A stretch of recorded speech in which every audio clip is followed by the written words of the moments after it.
Hello and welcome to the Ice Guys. This is the show that takes you into the world of the National Hockey League. Every game, every day, from a betting perspective. With pro sports handicappers, Ian Cameron, Alex B. Smith, and various guests from the world of hockey and sports betting. And now, here's your host, Ian Cameron.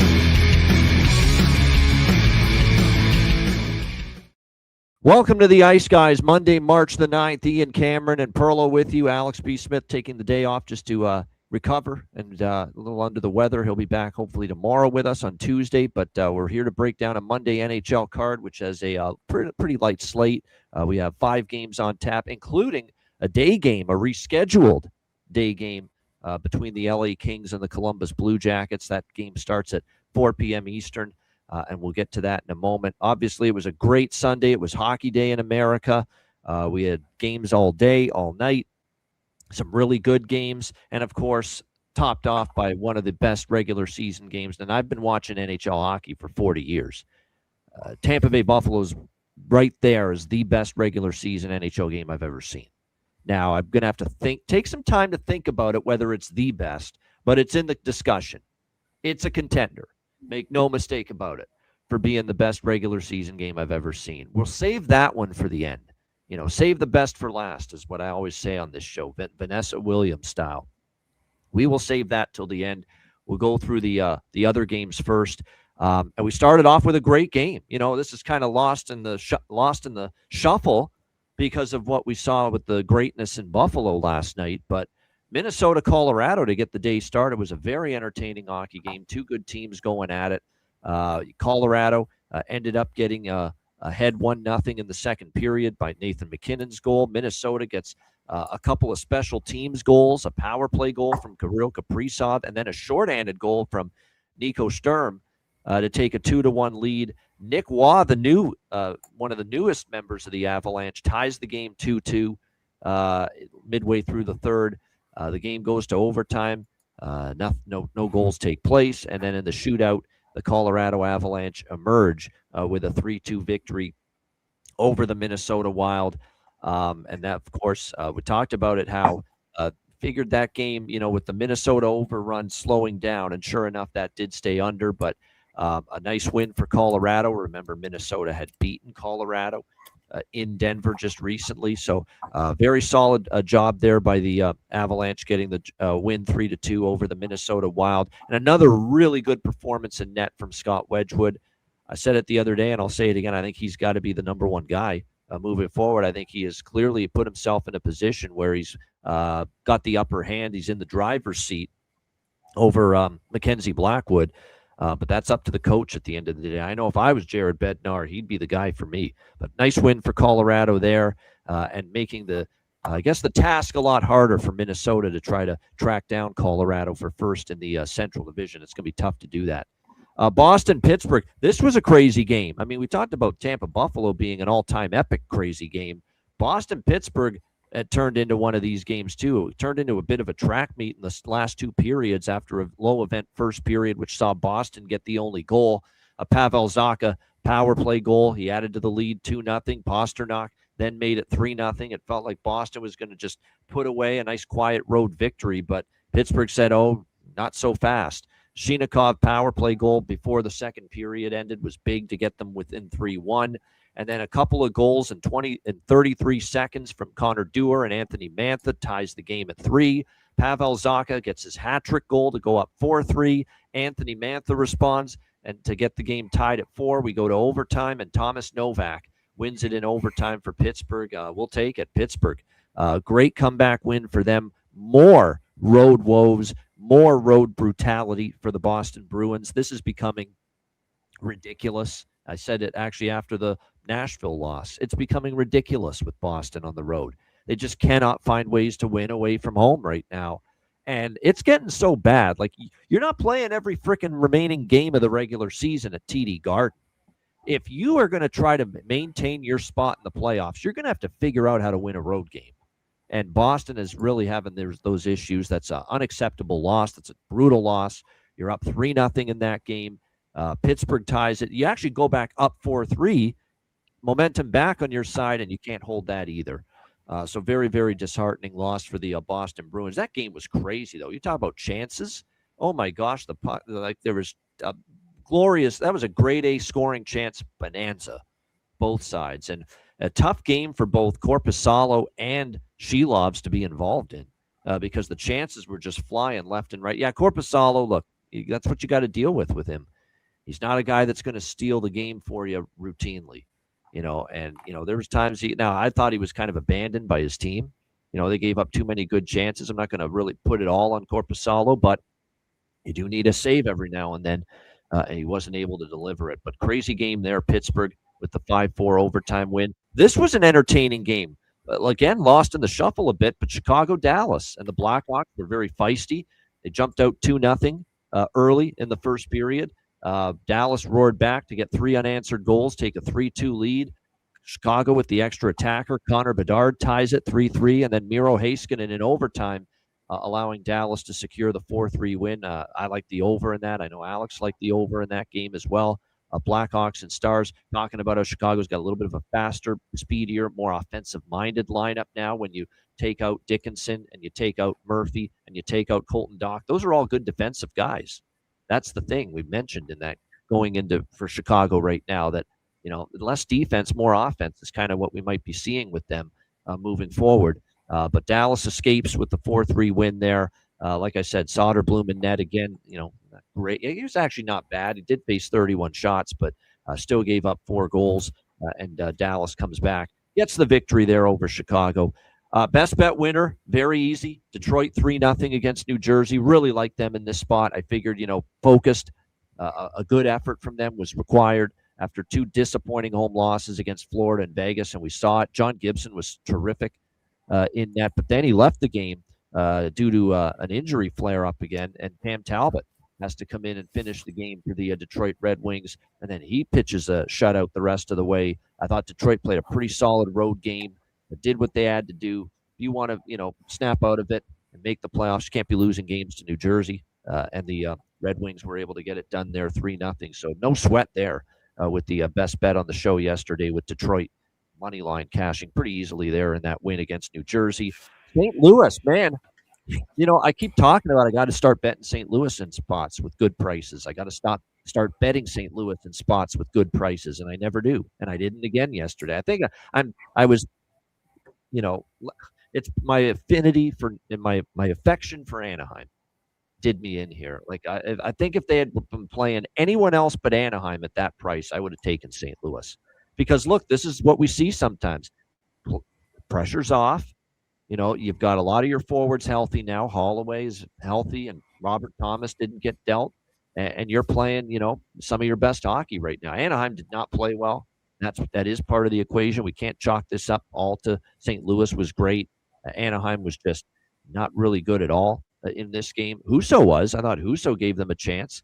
But like I said, it was definitely St. Louis, the better team last night, and they get a 4-0 shutout win over the Anaheim Ducks. And there is going to be money. They will probably be a team that is profitable, the St. Louis Blues, between now and the end of the regular season. And then the last game of the night, and of course we'll go to back to Buffalo, Tampa after. But Edmonton, let's give them some credit for a change defensively. 4-2 win over the Vegas Golden Knights. 26 shots.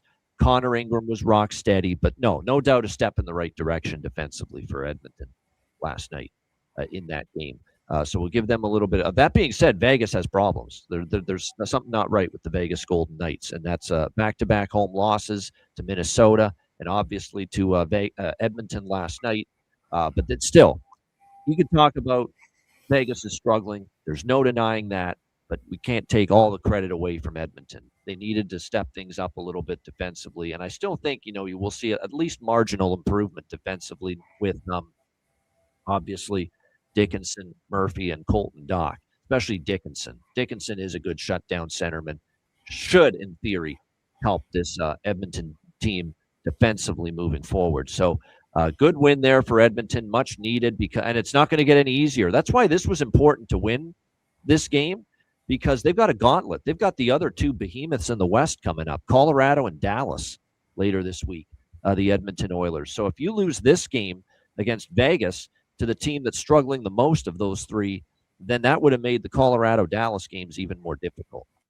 So it was a very, very important win there for the Edmonton Oilers, and they got the job done. All right, you wanted to talk. You were waiting for it, and now we're going to talk about it. One of the best regular season games I've ever seen. I mean, what did it not have? It had incredible pace, incredible intensity, unreal passion on the ice from both teams. It had scrums and nastiness and vitriol right off the hop. Obviously, a zillion fights, multiple line brawls. There were times when it looked like old school hockey.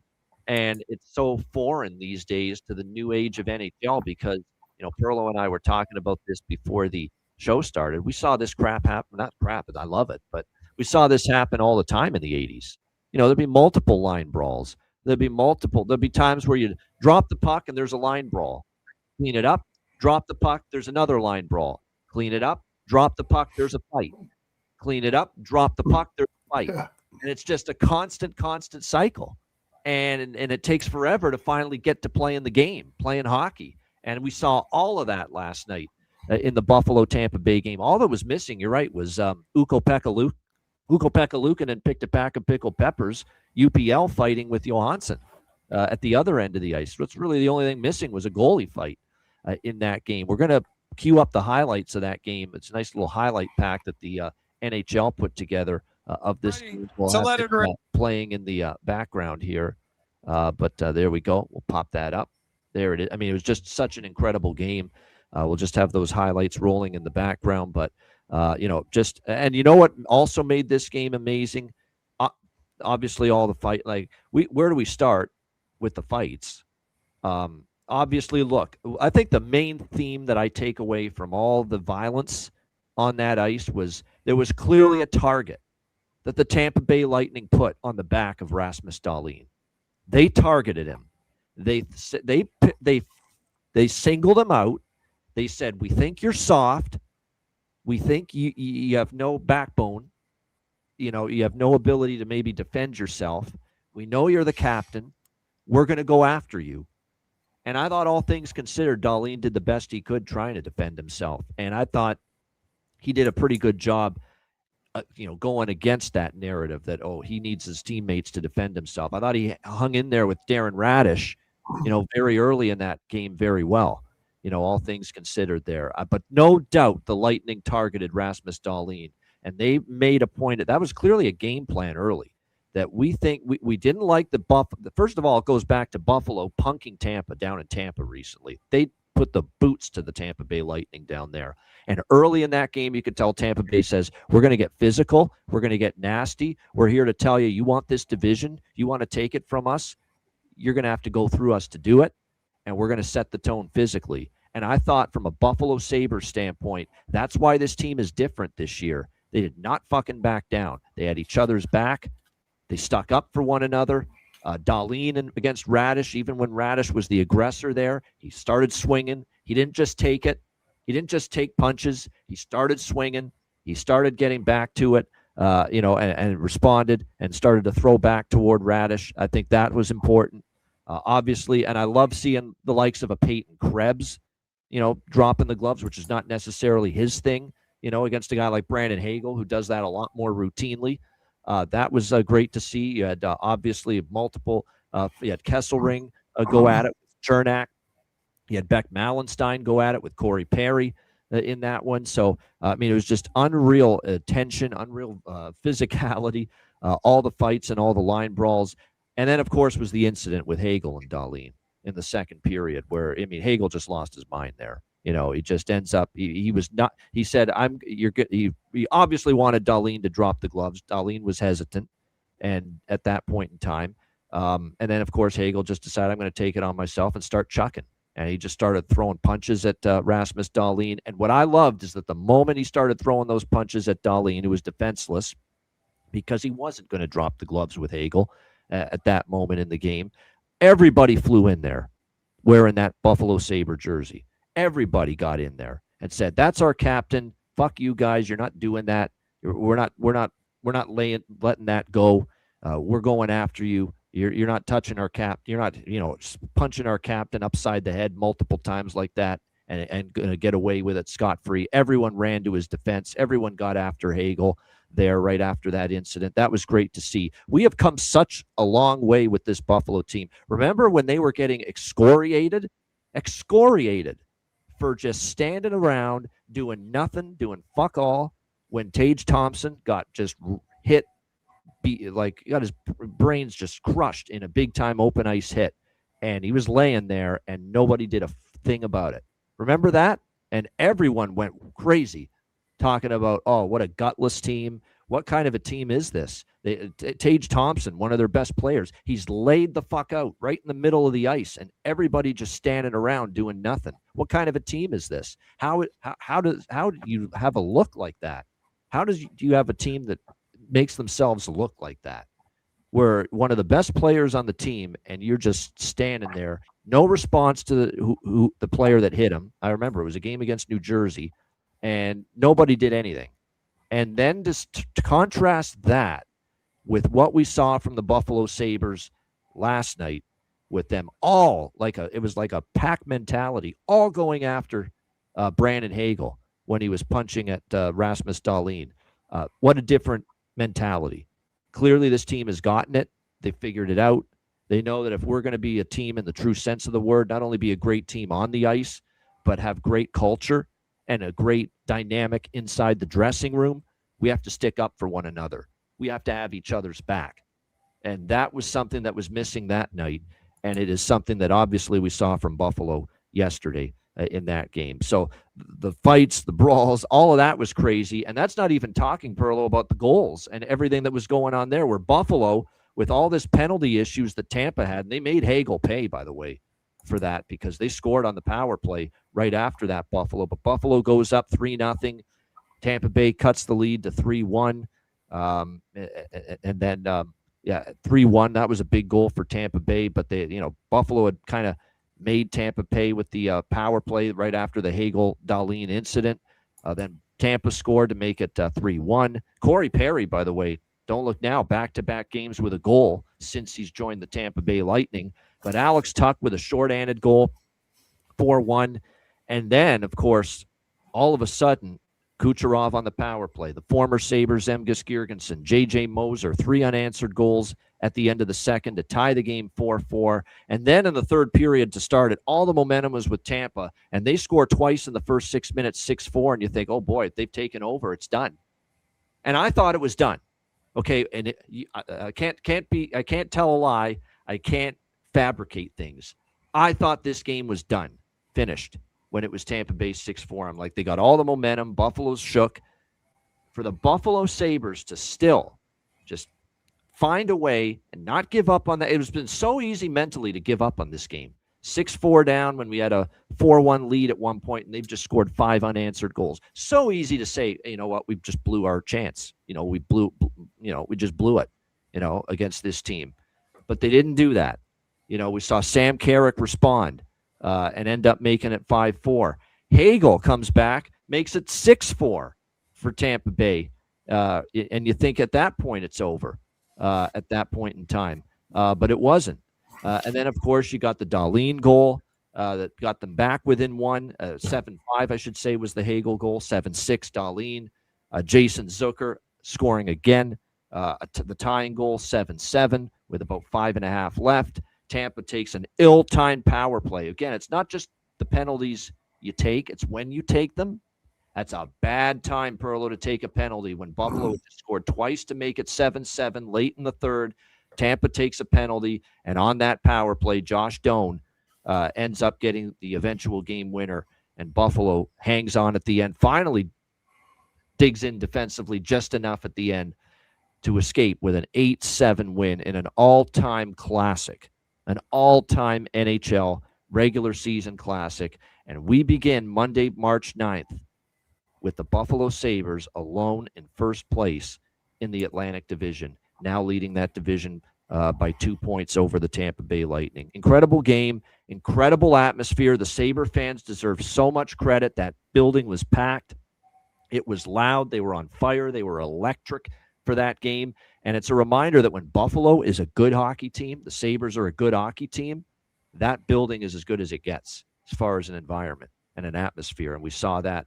And one last thing, and then Perlo, I'll hand it to you at long last. We all miss Rick Jeanneret.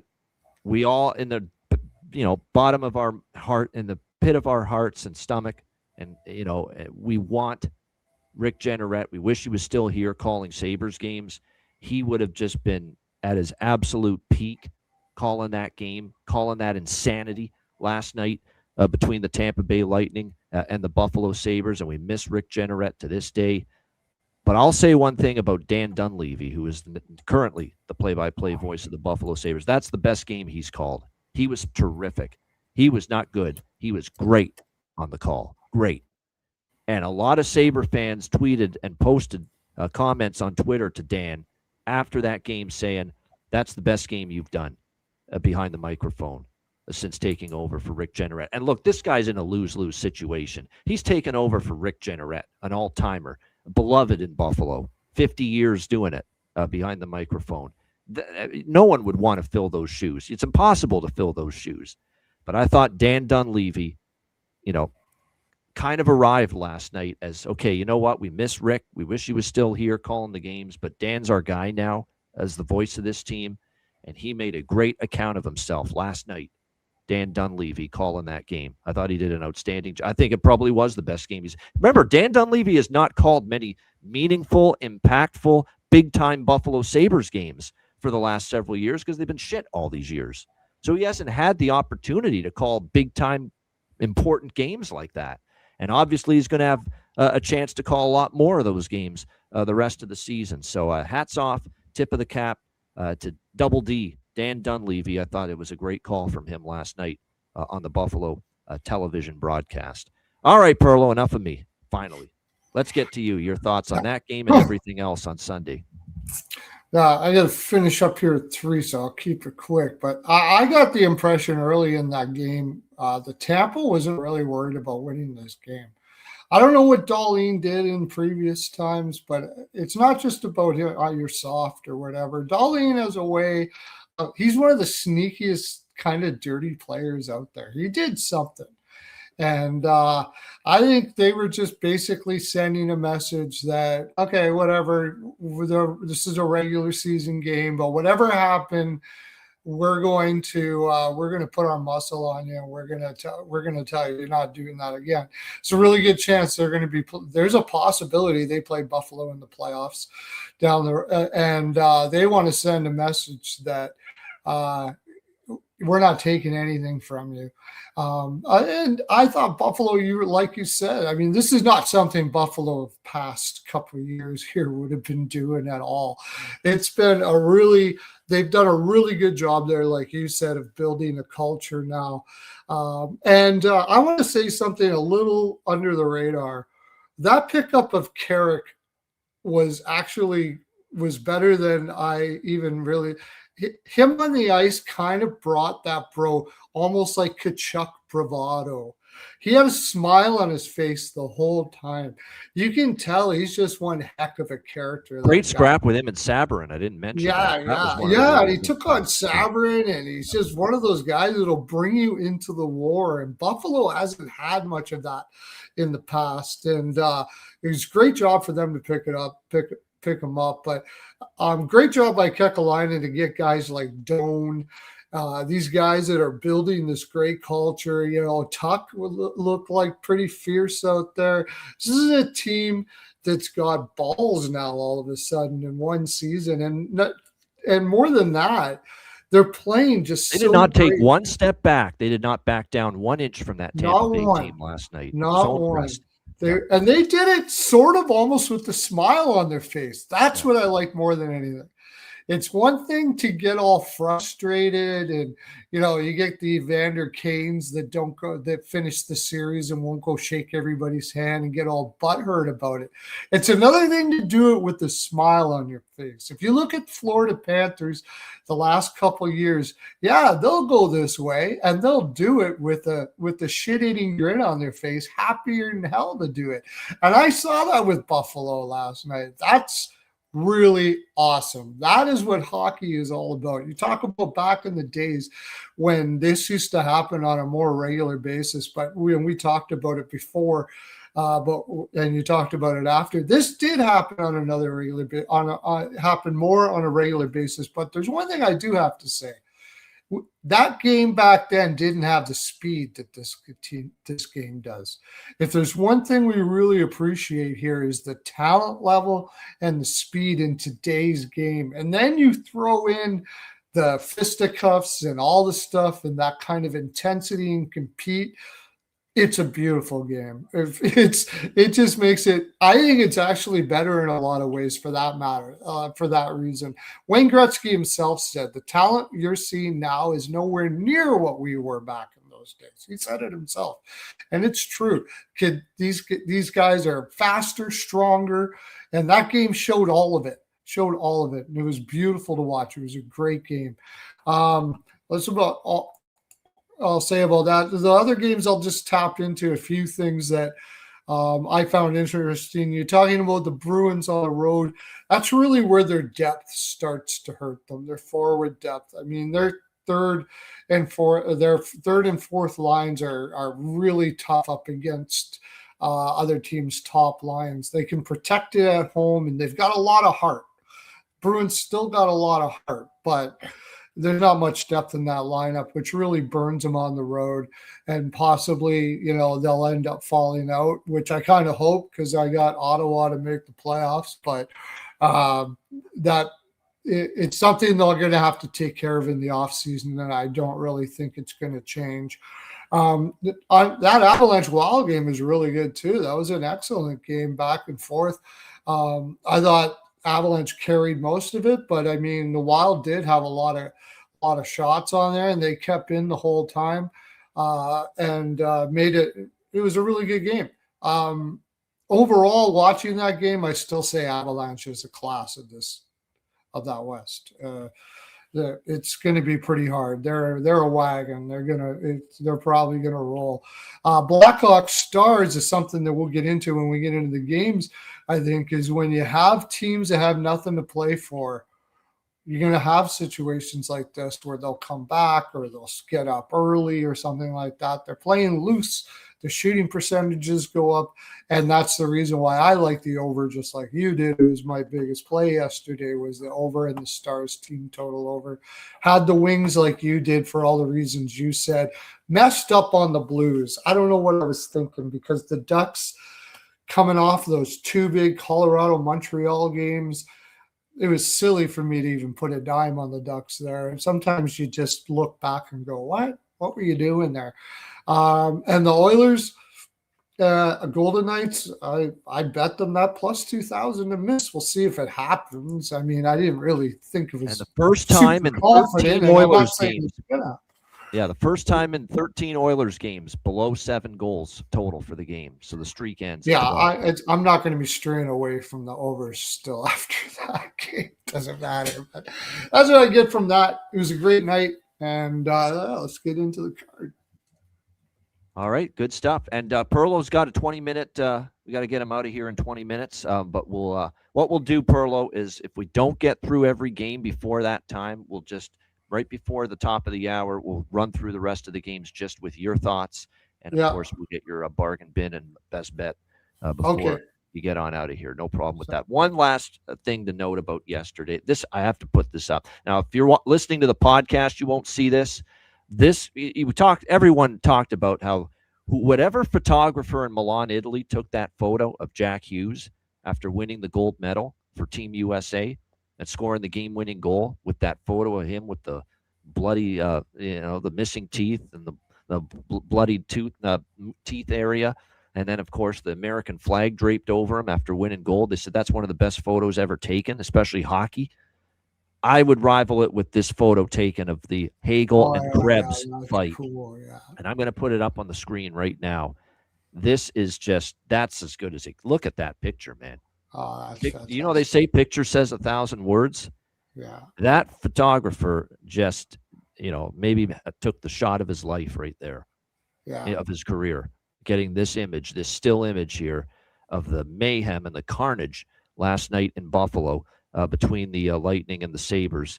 Brandon Hagel and Peyton Krebs were involved in this one. And that's a great photo. That's a great picture, and I know it's making the rounds on social media, but just a little sign of just the absolute insanity we saw in Buffalo last night. How good is that picture? Holy mackerel, it's I'll excellent. bet you he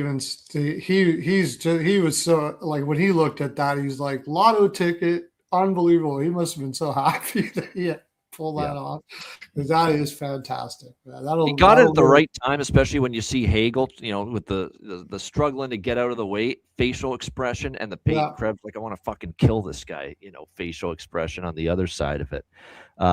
It's a great photo, man.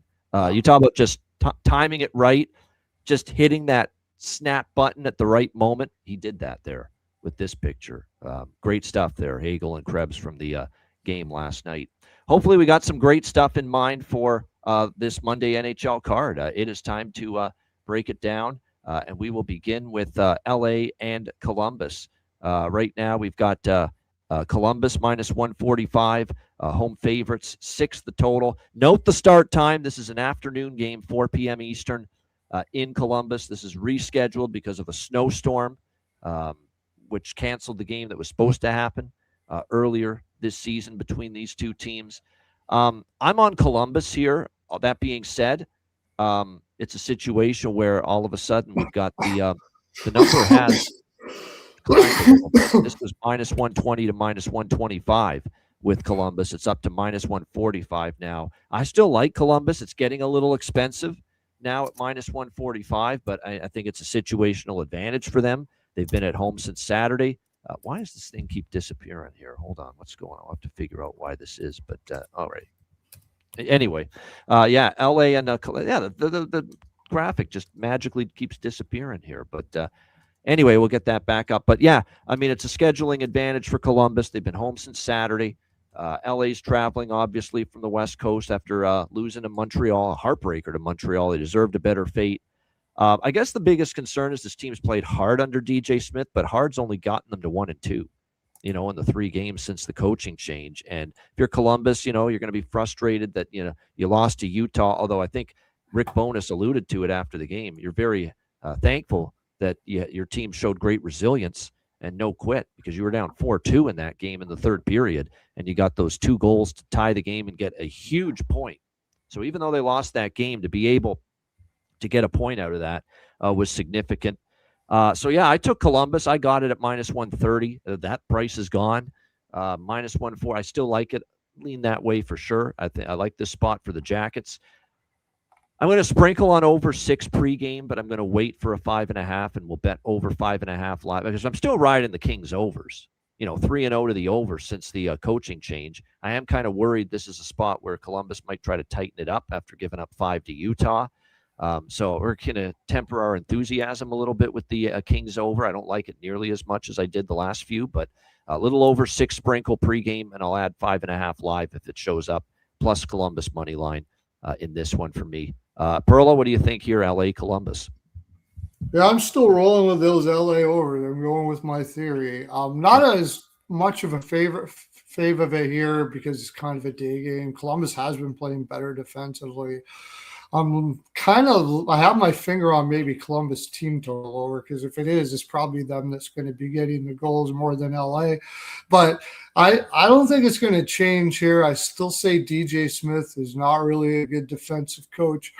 It's all about, and he says it himself, he wants offense. So I got minus 135 for Columbus, and I took that. But what I liked more, and I got minus 126, is I like the first period with LA coming back, coming from the West, playing a day game, time change, all of that kind of stuff like that. And Columbus is 9-1-1 on first periods in their last 10.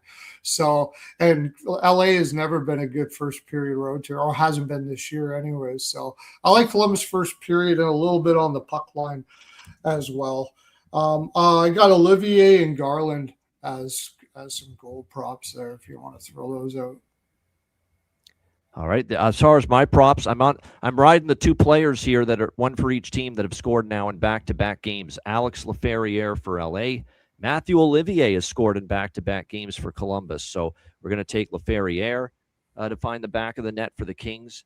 And you can get him I don't know if there's 300 out there with him. I think it's just shy of that price, but still, plus 290 you could get with Laferriere and Matthew Olivier, 2 games in a row with a goal, plus 810 is out there on him. And a couple other books have plus 550. But there's one book that's got 810, huge price. I'm definitely Mason Marchment back from injury recently for Columbus, and he's picked up right where he left off. I think he's got 8 goals in 9 games is what I'm seeing since he joined Columbus in that trade with Seattle. So obviously he's been really strong. So Mason Marchment, Scott Lawton. I'm going to dabble with Scott Lawton too, just because he scored in his debut. I thought he had a pretty good game in his LA debut against Montreal. So those are some of the props there for me in that one. Again, note the start time. Make sure if you're betting this game, you get your bets in before 4 p.m. Eastern. All right, the rest of the games are at night. Calgary, Washington. We've got Washington minus 190, home favorites. 6 the total, shaded to the under. 5.5 it is at some spots here with the Flames and the Capitals. Washington losing to Boston 2-1 on Saturday. They'll be looking to bounce back here against Calgary, but it's a Washington team that's now lost 3 in a row. Offense has gone completely dry. 4 goals in those 3 consecutive losses combined. Not exactly what you want to see. And right now, Washington is not a team I want to lay minus 190 with. It's just, it certainly could be a bounce back spot. It's certainly a team they're capable of beating. Calgary had lost 4 in a row before that big upset win against Carolina, 5-4 at home on Saturday night. So it's a nice bounce back situation here for Washington after playing Montreal, Utah, and Boston. And when you look at those 3 losses, Montreal, playoff team, Utah, right now in a playoff spot, Montreal right now in a playoff spot, Boston in Boston where they never lose anymore, at least not lately. So it's not like they suffered a bad loss, Washington. So I could see them bouncing back here and winning this game. But with them struggling offensively, I don't know if they're going to do it comfortably or easily. One thing I think you're going to see from Calgary is you're still going to see effort from this group. I have liked their effort, but even though they haven't always gotten the results, Logan Thompson confirmed in net here for the Washington Capitals. Devin Cooley confirmed to start here for the Calgary Flames. One thing to note about Devin Cooley is that he has given up 2 goals or fewer in 6 of 6 of his last 8 starts. He's given up 2 or less. So, he's been very, very, very solid for them. He's given the Flames a chance to win. Most starts he's been in between the pipes, 2.27 goals against average, 923 save percentage. And then on the other end, Thompson, I'll tell you what, he was the reason they still had a chance to beat Boston on Saturday. That game's not 2-1. That game is not within reach for Washington without Logan Thompson. I thought he played a really good game. So I kind of lean under with Calgary, Washington. I'm going to sprinkle on the draw, though, in this game. I don't think this is going to be an easy game necessarily here for Washington. When you can't score, how do I trust you to win comfortably? And I don't right now. I don't know if I could go the distance and take Calgary plus 170 with Washington stepping down after, despite losing 3 in a row. This is a step down. Montreal, Utah, Boston, they're all better teams than Calgary. But, they're not scoring right now, and I could see Calgary giving them a game. So I lean under, and I do think the draw is worth a sprinkle here. And again, with Calgary being out west, Washington's not going to pay much attention to them getting any points out of this game. Perlo, what do you think here? Flames, Capitals. I got Washington minus 1. I think they're going to come correct in this game. It's just that it's not like they haven't been playing terrible. The trade deadline and Carlson leaving just feels like a bounce back spot. Not my favorite. Like, I could see the draw. That's why I'm going minus 1 on it. But more than anything, you already mentioned it. I like Devin Cooley over 26.5 saves here. If Washington is, this is one of those situations, like you're saying, Calgary will play hard and they've got nothing to play for, so they're loose. Washington will probably be playing tight, and they have been shooting a lot. And the Flames are like 3rd in the league for shots allowed or something like that. So I think Cooley's going to see a lot of rubber today. So I like Devin Cooley over shots. Probably Over my saves, you favorite mean. bet. That makes sense. I like that goal prop. And by the way, Over do you saves know are his goals insane. saved above expected? They're like double digits. I Like know we're he's talking fantastic. Devin Cooley being one of the better goalies in that category this season in the NHL. That's how solid he's been. Yeah, I like it. I like that a lot, and I like Chychrun over 3.5 shots. When Carlson got injured earlier in the year, Chychrun just went over, and now he's gone. And he went over last one. It was a premium the last time they played, and I'm going to be going with it again here. Chychrun over shots. Also, a little bit on, for some reason, Calgary's a terrible road team in second periods, and Washington's really good. So I like that where you can get rid of the juice a little bit, and I'm taking Washington's second period puck line for a little bit as well. All right, there we go. Good stuff indeed. Yeah, as far as not too much for me in the prop market in this game, although I am interested in a couple players here as far as Calgary. Or actually, let me just see what the lineup was. Hold on. Yeah, actually, it was Morgan Frost because he's actually picked things up. Blake Coleman scored last game. He's now on the second line. Remember, Kadri got dealt, and also Uyghur on the back end obviously got dealt at the deadline for the Calgary Flames as well. And it looks like now, as far as their, it's interesting is that last game, 5 forwards were on the power play on the number 1 unit for Calgary, and it looks like the only defenseman that got onto their power play units last game was Zane Parekh, the young kid, and he was on the second power play unit for Calgary. So that's something to keep in mind. For Washington, PLD is someone that's picked things up a little bit of late, so I don't mind that. But like I said, this is a game where I wouldn't be shocked if there's not as many goals as people think. All right, Rangers and Flyers. We've got Philadelphia minus 135 home favorites, 5.5 the total here in this game. I'm going to go over by Fecta here. Rangers and Flyers over 1.5, over 5.5. I think I have to trust. God, it's not easy to trust them offensively sometimes, Philadelphia, but this Ranger team is a nightmare defensively right now. And I mean a bad nightmare for them. Like they're atrocious right now defensively, the Rangers. Come on, Philly. I see over 3 at minus 115. I'm going to take that over 3 team total on Philly, minus 115. I know this Flyers team can be sketchy offensively sometimes, but this Ranger team is a dead nuts over team. You watch them now in these last 3 games, Columbus, Toronto, New Jersey. They're giving up way too many good chances. They're breaking down left and right in the D zone. 5 goals allowed to Columbus.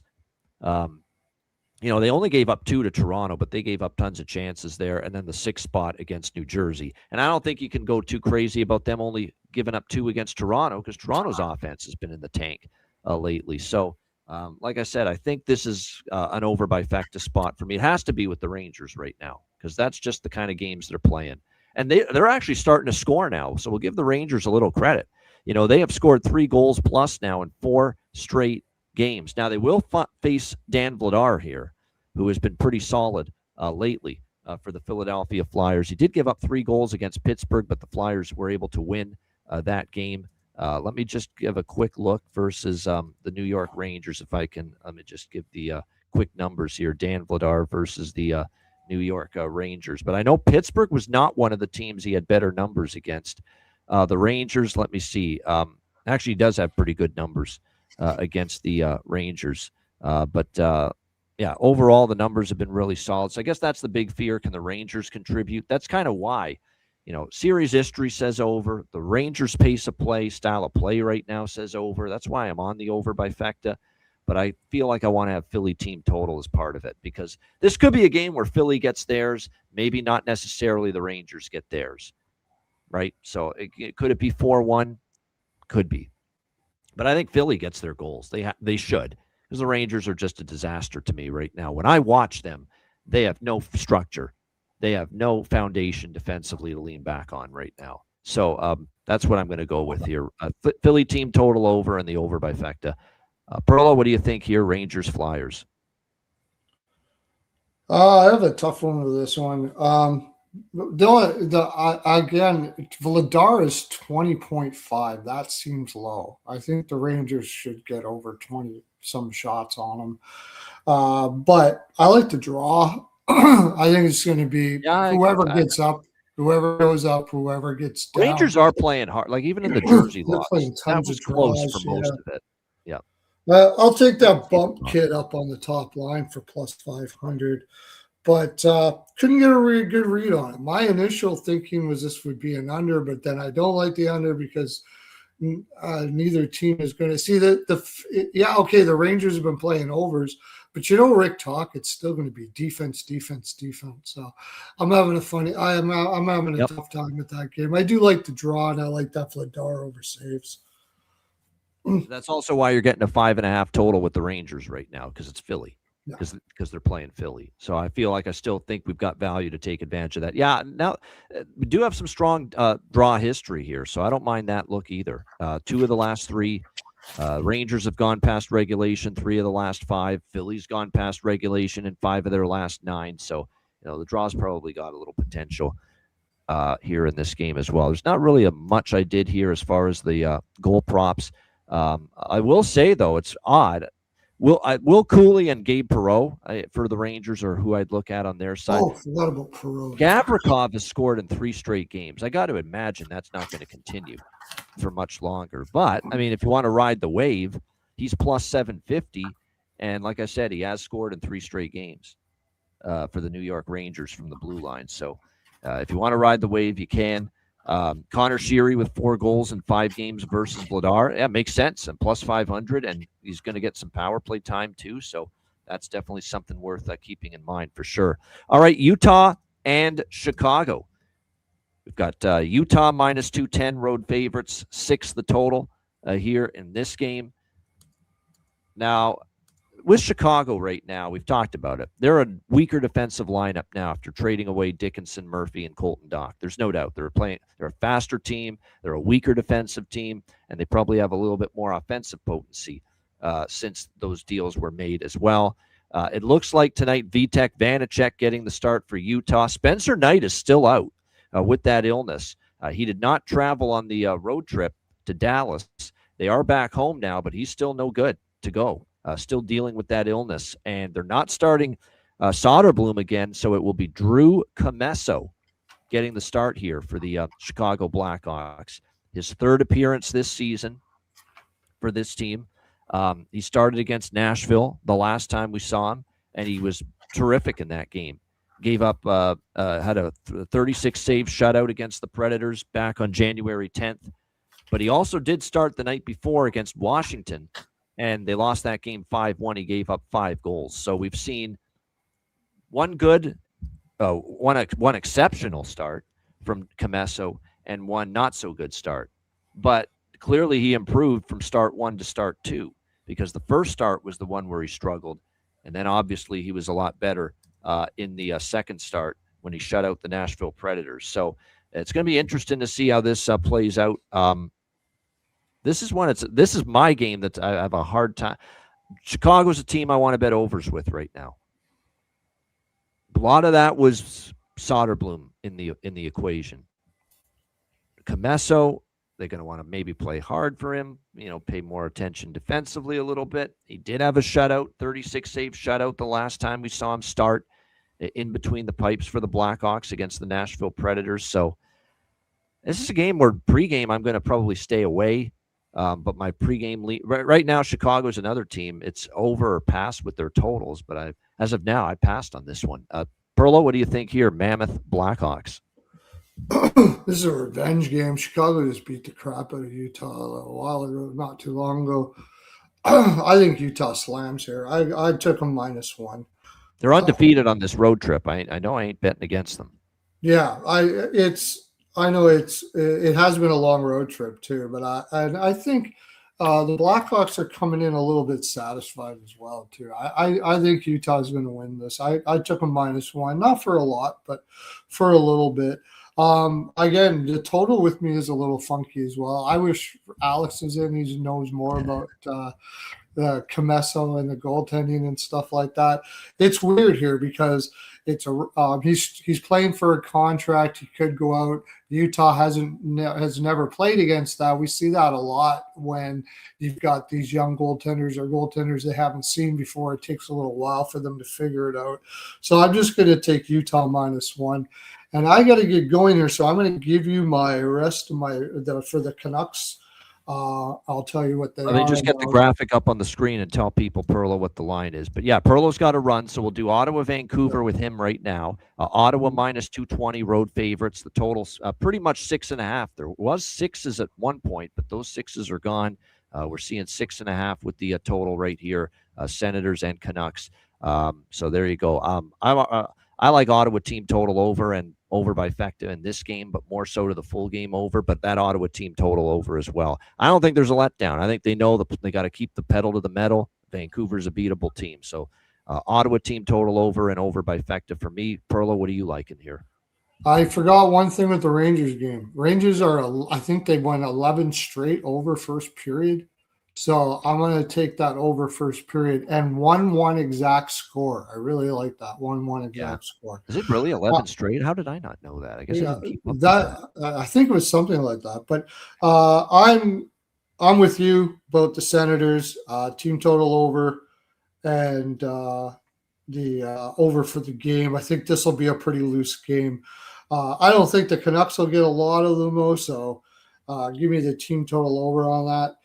And for my best bet, what did I say? I'm going to take the Blue Jackets for my best bet money line. Blue Jackets first period money line. That'll be my best bet. And first period money. It's just the first period specifically, right? First period money line. Yeah, that'll be my best bet. And for the bargain bin, I'm going to take that 1-1. Philadelphia and New York Rangers in the first period. And I'm going to take Fogue Daddy. I'm going to take Fogue Daddy to get a goal there for Ottawa.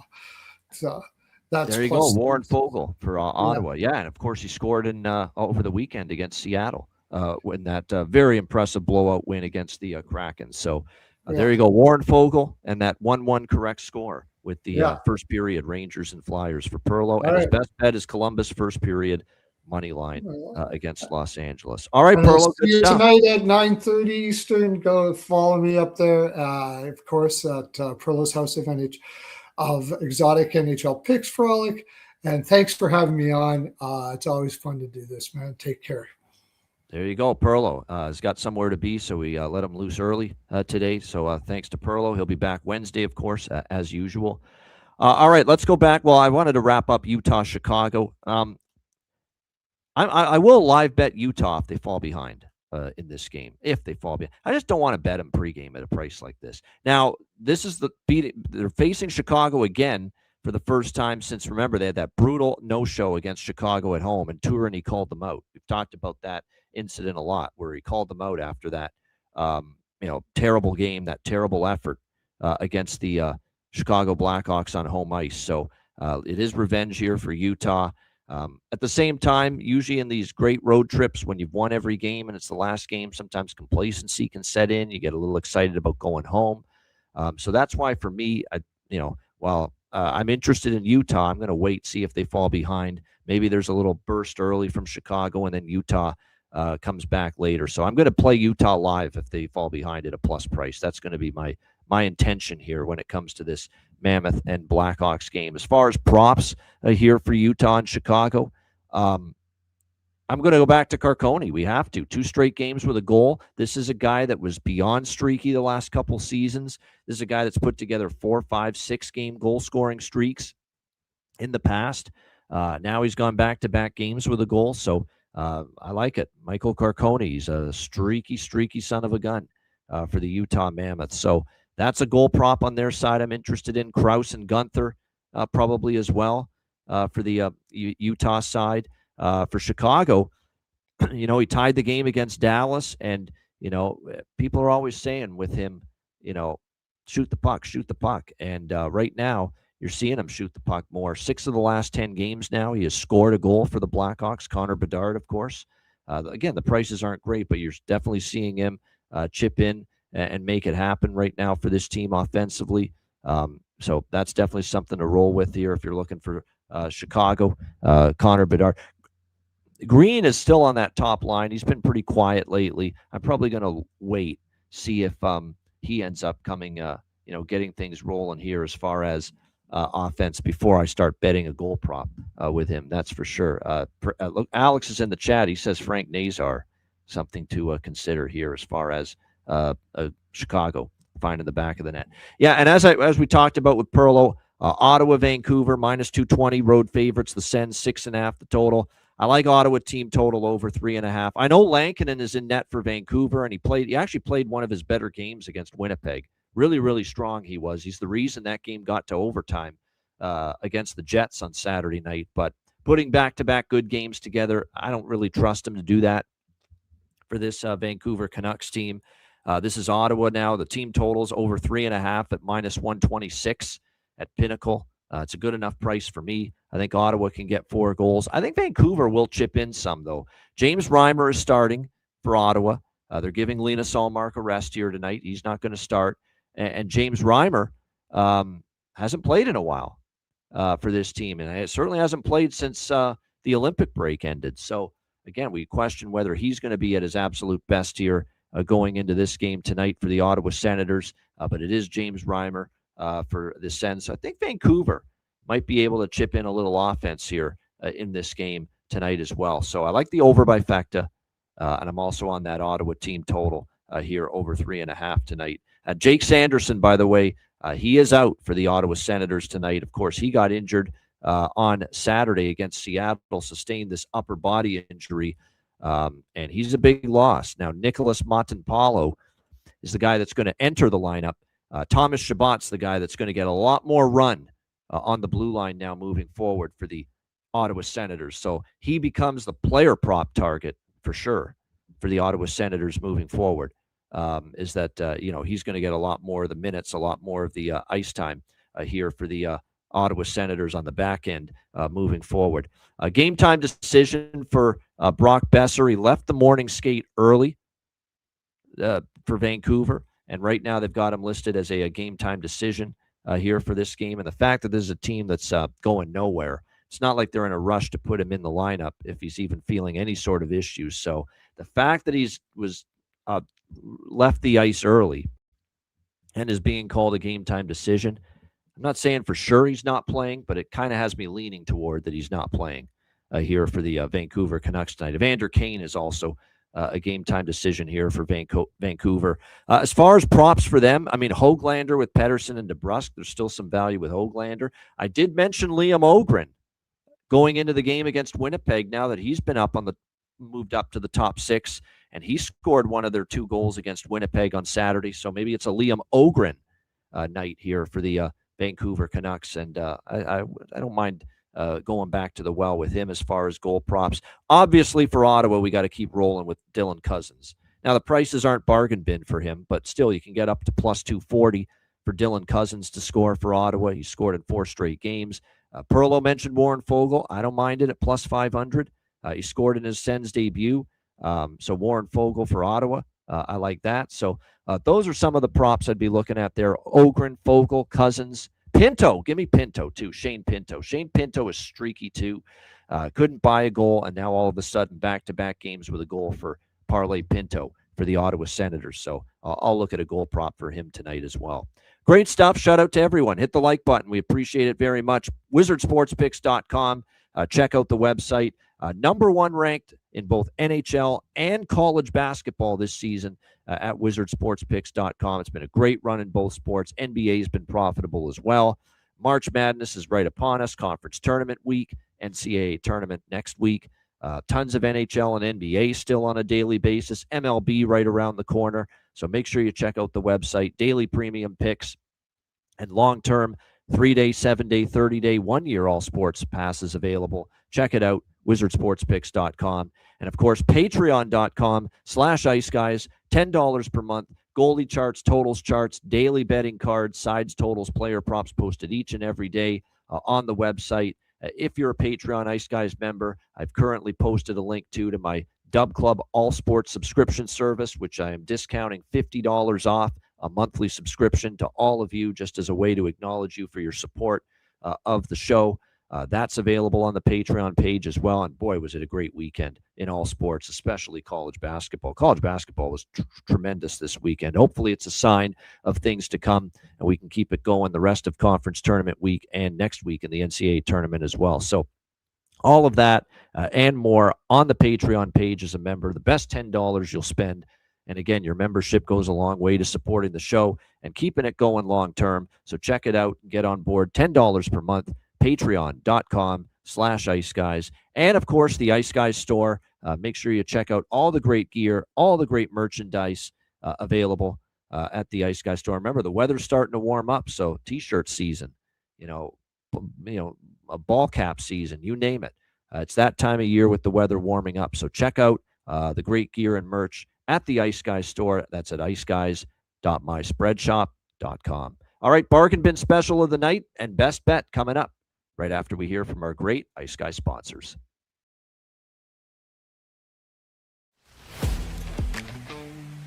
Wizard Sports Picks, featuring the finest handicappers in the universe. Sharp insights, trusted picks, and relentless results. We strive to help you become consistent winners. This is Wizard Sports Picks.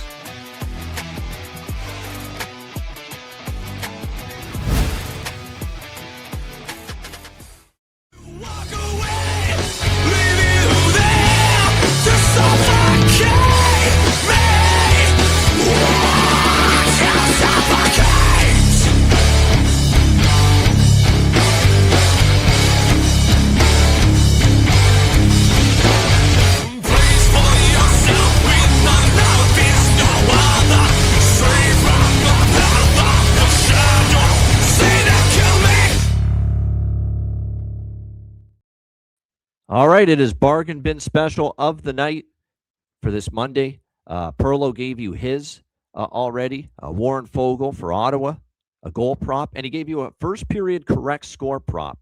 Flyers Rangers 1-1 correct score first period. So a very unique bargain bin special for Perlo with his second one. Alex just dropped his in the chat. Frank Nazar, Chicago, first goal plus 2,200. So there it is. Frank Nazar, Chicago, first goal plus 2,200 for Alex with his Monday bargain bin special of the night. My bargain bin special of the night, let me just see. He is, no. The other one I was considering was Pinto. He's not bargain bin material, so we're not going to be able to use him. He's only plus 280, but it's a great prop. I like Pinto there. So I'm going to stick with just one here tonight. Michael Carcone for Utah, plus 440. Streaky score, multiple games with a goal entering tonight's game against Chicago. And I think he's got a chance to keep the goal-scoring streak going for the Mammoth, who are playing some real good hockey on this road trip, and their offense is starting to come to life, including Michael Carcone's offense. So we'll go with that. Michael Carcone, the streak goal scorer for the Utah Mammoth, plus 440 for my bargain bin special of the night for this Monday. All right, best bet. We're going to go to the late game, Ottawa, Vancouver. I got 6 on this total. The 6s are pretty much gone. I don't think there's a single 6 available anymore. No, there is not. So it's going to be over 6.5 minus 1. Actually, plus 100. There's even money out there. So over 6.5 plus 100. Ottawa, Vancouver. Oh, yeah, it's on Monday. It's only on Prime. It's your Amazon Prime Monday Night Hockey game as well, this Ottawa-Vancouver game. I think Ottawa gets theirs, and I think Vancouver gets enough. And we also have some strong over-series history. I forgot to mention that when we were talking about this game. 8-1-1 to the over in the last 10 meetings with the Senators and Canucks. 8-1-1 over run in the last 10 meetings between these two teams. So I look for that to continue tonight. So Ottawa, Vancouver, over 6.5 plus 100 for my best bet here for this Monday night.